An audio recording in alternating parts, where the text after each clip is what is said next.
Hey everyone, welcome back to Fight to Inhale. I know it's been probably about a month since I've posted anything. Uh, it's actually been a busy month, but then at the same time, not a busy month, if you can understand that. I'm sure everybody's gone through months like that where it feels like you've been go, go, go, but then when you look back, you feel like you almost accomplished nothing. So I know last time I was still waiting on getting some updates about my port and what's going to happen there. I went to, let's see, long story short, they decided that we're not going to go through with trying to remove my port because the way the scar tissue is surrounding one of the main catheter, it's actually going to be way too dangerous to remove it. Basically, I will bleed out because it's near, like I said, it's actually the scar tissue is holding it onto a major artery, and that's not pretty. And it's actually my vena cava, and I don't know if any of you know, but that's one of the large arteries that goes to the heart, and so you don't want that thing getting nicked, is or accidentally sliced or anything like that. So for now, since it's not giving me any issues, we're just going to leave it. And if in the future, if I happen to need a port, they're going to remove the old port head, which is that metal part with a little rubber middle. They'll remove that and put in a new one and see if the catheter is usable. But for now, the risk of getting infected from a surgery in the first place and the risk of bleeding out is just too high. So we're not going through with it. It's like got cut into just to find all that out. But it is what it is. And I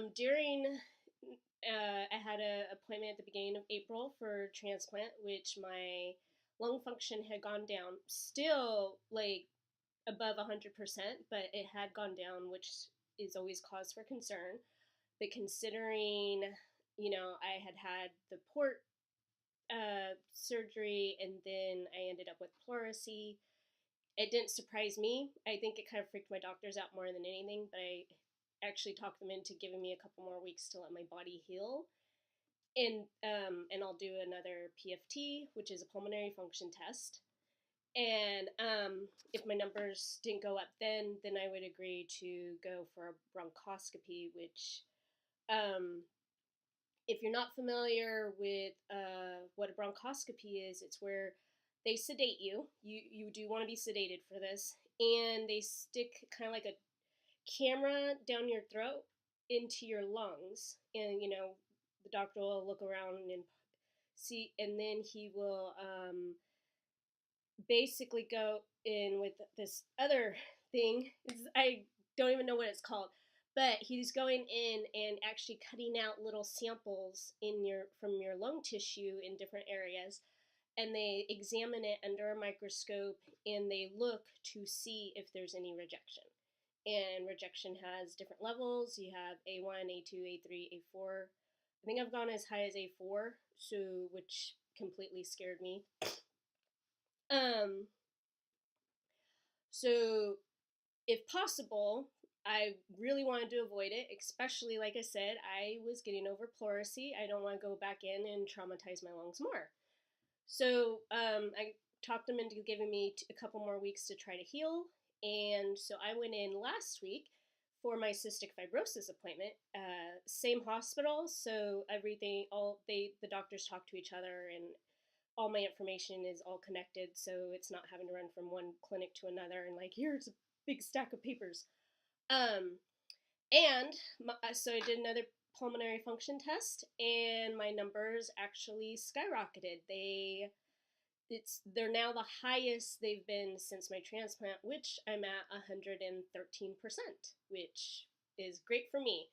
That just says that for somebody my age and height, my lungs are operating above what is considered healthy. So that's, to me, like I said, that's really cool.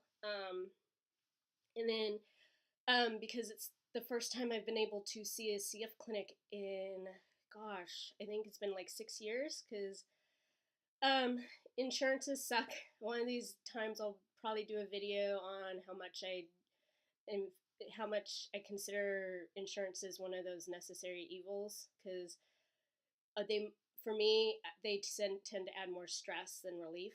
But so I had to actually fight for 6 years to get in to see a cystic fibrosis clinic because even though I can breathe, CF does affect other parts, and so finally I was able to go in, and because I've been having a lot of GI issues, and so sitting there and going over my eating habits, my medications, how on top of taking everything I am. So on paper, I look like a really great patient, actually. But anyways, so we went through that, and they we're gonna make some changes to my enzyme doses. Right now, until the new enzymes come in, I am still taking my same enzymes, but I had to up the amount. And the new ones that come in, each dose is actually going to be higher, so I won't have to take as many pills, which those pills really do add up throughout the day. In the mornings, I take something like 23 pills, and that's not just including my enzymes. That's overall transplant medications and enzymes and, antivirals, antifungals, and it's a mess. So the less medication I have to take, in my mind, the better, because it's a lot of stuff to keep track of. But we're going to try that. I'm having to do a food log to try to figure out what tends to cause irritation more than others. So this is going to be really tough if there's other foods out there that cause irritations, because I have a lot of allergies, and so my diet it's taken a few years getting my diet fine-tuned to where not having foods that give me an allergic reaction. So now it's back to trying to find what's causing stomach issues. And it could be absolutely nothing and just part of the CF aging process. That's always a chance. So they're also going to send me to a GI specialist who deals with both transplant patients and cystic fibrosis. And so we'll see if she has any tips or ideas. And we're hoping that it's just CF related, because it would be nice to not have another health issue to deal with. But anyways, the ball's rolling in on that, which is awesome on my part. And the downside is, though, because when I went to see them, they let me know that the rules have changed about my first colonoscopy, and nobody wants to think about those. But apparently the Cystic Fibrosis Foundation lowered the age that you need to have your first one. So here I thought I had a few more years before having to worry about it, but apparently your first one needs to occur by the age of 40. So I'm about to turn 38, which means I only have 2 years left to put it off. Not too excited about that, considering, I already have plenty of procedures done on me, and that's just not something I was looking forward to, and I thought I had a while longer before ever having to think about it. So that'll be quite an interesting experience, to say the least. And yeah, I don't know how funny that's going to be. I'll have to think about how I want to document that one. So not so fun, not so great, but these are things that I know I need to do to stay healthy, and I do want to try and stay healthy. That's, number one for me. So that's kind of it with all these appointments. Still waiting to hear back with my insurance about the Dexcom continuous glucometer.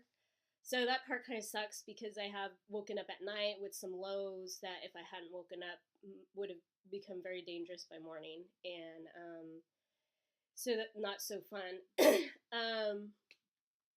But yeah, and as sweet as my dogs are, I don't think they have the capability of letting me know when I have a low. They're just not like that. I had a cat that did it once. Had a cat once that did that almost all the time. She was a sweet little thing. And if my sugars were too low, she actually would bite me. And I don't mean like a nice little kitty nibble, it was like a full on bite. And after a while, I figured out that I needed to check my sugar, and it was the bites were corresponding with my low sugars. So she was actually a pretty smart little girl who figured out that something was up, even if, and tried to communicate it the best I could. She's also a tattletale because, um, you know how some kids try to pretend to be sick to get out of school? I would actually try to pretend to be healthy. And my cat would had figured out how to let my mom know when I was sick. It, yeah, she did not help me with trying to pretend that I was doing okay. But like I said, great little kitty. I had her for 16 years. I miss her. She was, like I said, awesome. But these my two dogs now, they're wonderful companions, and one of them, he'll do what he can to try to, if you're having a bad day, he'll try to make you feel better. If I'm, if my meds are making me overly anxious, he'll actually come and try to calm me down. I mean, he's great with that, but not so great about knowing if my sugars are out of whack. So kind of need something that will let me know. So I am still playing that waiting game. It's a little aggravating, and I'm gonna have to call my endocrinologist and see if she has any more ideas on how to give them an extra push. But other than that, health wise, things are going good. Oh, and the CF doctor wants me to try lifting weights. So that's kind of a new thing for me. I've always been more about trying to do aerobics. I have a small frame, so weightlifting never was something I was interested in. I enjoyed doing taekwondo and I enjoy swimming, but the gym I have in my town doesn't have a pool. So we were trying to find some more exercise routines for me. And and it's actually all about just trying to stay healthy. And I don't mean society's version of healthy. It's I don't want to be back in the hospital healthy. So more muscle you have on your body, the better you recover from colds and flu viruses. And also, the more exercise you do, the better the lung function stays. And so I've been trying to take care of these lungs the best I can. So, but other than that, they really like my weight. They were really happy about my weight range right now. So that's always a plus.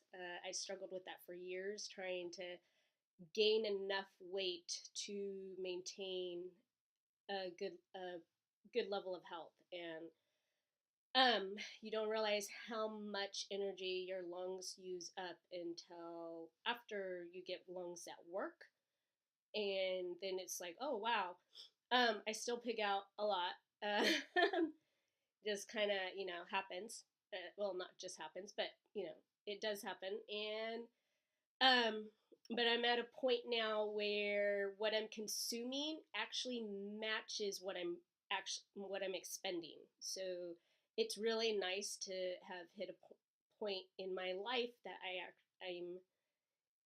I'm meeting my energy requirements, and that's a really nice feeling. So um, so that's it for the health portion, and then some other things is trying to find work. Uh, I love what I do I work as a tutor, so I and I also tutor online. I tutor in person, but when summer months come, there's not much tutoring to do, and two, even during the school year, we don't get enough students to help make ends meet. So, which it's not like like I said, I love what I do. So trying to find something that allows me to work but stay healthy. There's that balance, and still allows me to do what I love, which is tutoring. So if any of you know any remote type jobs that I can do from home and set my own schedule, that would be awesome. I know I'm asking for a lot, but that would be great considering with being on immunosuppressant medications. I try to limit my exposure to people. With tutoring, I have a little more control because my students know now that they need to sanitize, wash their hands. And those are the ones in person. And I've even had students who masked up because they really needed help, but they weren't feeling good, so they showed up to their session wearing masks. Um, and it doesn't, for other people, it might make me look like a crazy person, but it keeps me healthy to continue to do what I do. And also with me switching, I shouldn't say switching, I brought in an online format as well. And so that gives, if one of my students isn't feeling well, we do have the option of doing sessions online now, which is pretty cool. And now I'm talking about my business, but this is part of um, my own personal fight to inhale. It's, yeah, I need to take care of myself, but that isn't my sole life, because if all you're doing is trying to get those lung functions the tests up, and what it means, gosh, sometimes exercise and treatments and medications and doctor visits and procedures, that takes a lot. And if you're only living to do that, then you're not really having a life. And so for me, yes, I work really hard to maintain my health. I I do what my doctors request of me. And, there's some things I do that they don't request. Like at one point they told me that I needed to reduce my fiber intake, but when I tried, it actually really caused my system to go out of whack. And so I had to bring fiber back up, and my body was happy. So, but everybody's gonna be different. Um, but what I'm trying to say is, yes, these are very important, but you want to look at them as ways to help you do things that you do enjoy. This, not so much fun. It's not fun having to swallow tons of pills or having to make sure to set up alarms when you have medications that might be at different times in the day. Like, I have some meds that I take 3 times a day, some I take 2 times a day. And then when I end up on an antibiotic, those can be 4 times a day. I set timers to remind me so that I can actually remember to take them, because that is a lot. And prograph brain is a real thing. I don't know how many of you know much about anti-rejection meds, but there are days when my brain decides to feel very hazy. And don't worry, any of parents of my students, that it does not affect how I work with your child. I usually have things planned out ahead of time, but there are times when my brain feels very hazy, and that's actually a side effect of one of my medications, or at least one that I am aware of. But so I have alarms to help me remember what I need to take when. But I don't live for those alarms. I don't live to go swallow a bunch of pills. And before that, I wasn't living to do breathing treatments and vest treatments. And that wasn't what I lived for. I did those to do the things that actually brought joy to my life. And, that joy was hiking. Hiking was a big part of it. Camping, swimming. When I was a kid, it was martial arts. These are things that brought me joy in my life, so they were things I did my treatments for, so I could continue to enjoy what I loved. And now, I love tutoring. So for me, I do certain things that allow me to keep tutoring, because I enjoy working with my students. I enjoy helping them understand something that they were really confused about. And I enjoy taking a student who thought they were a failure in a subject and showing them a new way to think so that they can actually succeed in that subject. And I'm not saying I'm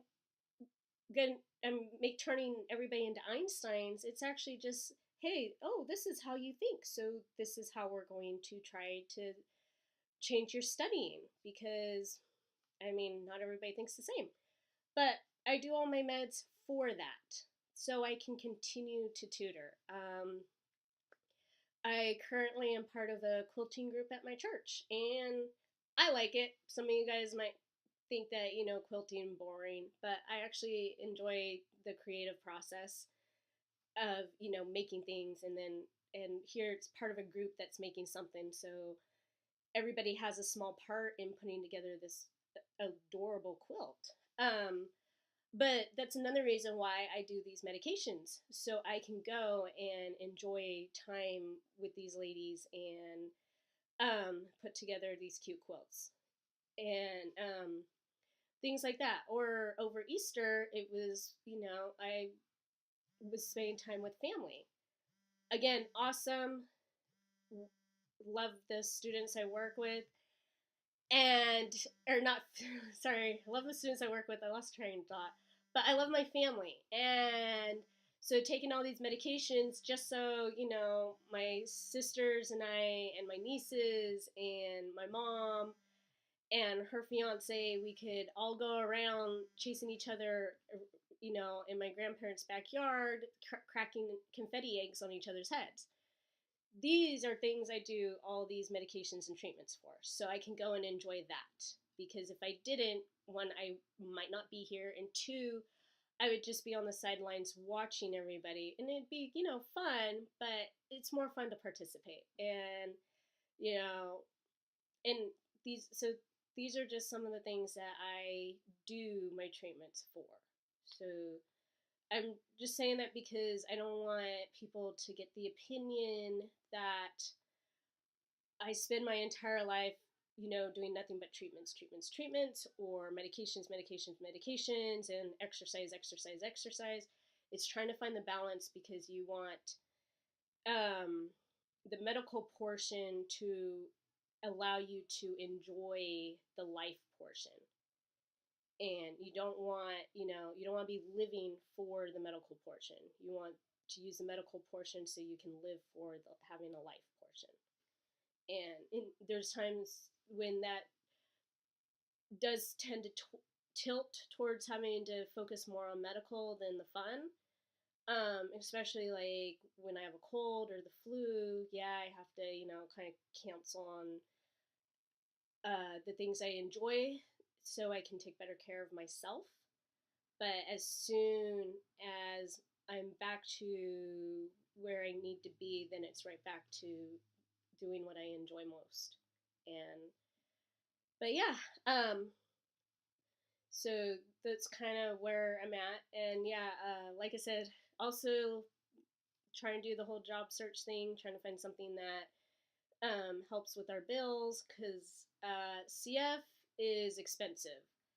Organ transplant care is expensive. You're fighting your insurance all the time. I mean, I should have a job just doing that. It's so that part's exhausting, and but then you gotta make sure you're able to afford co-pays or pay for what insurance won't pay. Like, they pay for me to go see an eye doctor, but they won't pay for the glasses, and little things like that. They'll there's certain things that they'll pay for at the dentist. Like, I know they'll pay for one cleaning and little things like that, but I have to go in twice a year to get that done. And so having to make sure that we have the extra funds for that is kind of important. And then all those trips to my medical clinic is in Stanford. That's where I have my transplant specialist, my CF specialist, my ENT, GI, endocrinology. It's all right there. And that's a lot of wear and tear on your car. So again, we're having to, make sure we can put in for the gas, put in for making sure our vehicle is running smoothly. It's I don't know, I'm going off on a weird tangent, and that wasn't my plan. But so for me, I feel like I'm capable of, trying to contribute a little bit, maybe not as much as some other people, but so I'm trying to look for work. I actually drove all the way to San Francisco yesterday to go to a job fair trying to find some work. So got some great leads. Also got some cool swag. Apparently, the different UCs were there that because this was for UC alumni, and so the ones that they were there, And so I graduated from UC Davis, and so went to the little UC Davis table and got a bunch of UC Davis swag. So it was pretty cool. And was really excited because I finally got an alumni pin. so, uh, so that was for me really cool. Also have a UC Davis ruler now, which will actually get used a lot with my students. It's I think I brought here it is. Just a sec. But so it's actually pretty good, sturdy, and flexible at the same time. So I'm excited about that. And no, UC Davis doesn't pay me to do any of these. It'd be awesome if they did, but they don't. This was just the university I attended, and also the Cystic Fibrosis Center that I went to for about 30 years. So that was pretty cool. Um, but like I said, each of the universities were giving their graduates some pretty cool stuff, and then went around giving my resume and talking to different potential employers. So just trying to get out there, and yeah, it's not easy because there's obviously gaps in my employment. And as I figure out how to maneuver through that, I will probably post some of that because that's not easy when you deal with a chronic illness and you will have gaps in your employment at some point or another, whether you had to take time off because of the illness, or permanent time off, or you had to switch down to part-time. It's insane how that all goes. So like I said, got some good leads and hoping that at least one of them pans out. So we'll go from there. But until then, I hope you guys all do well. And this is Solana from Fight to Inhale. I'll see you guys next time.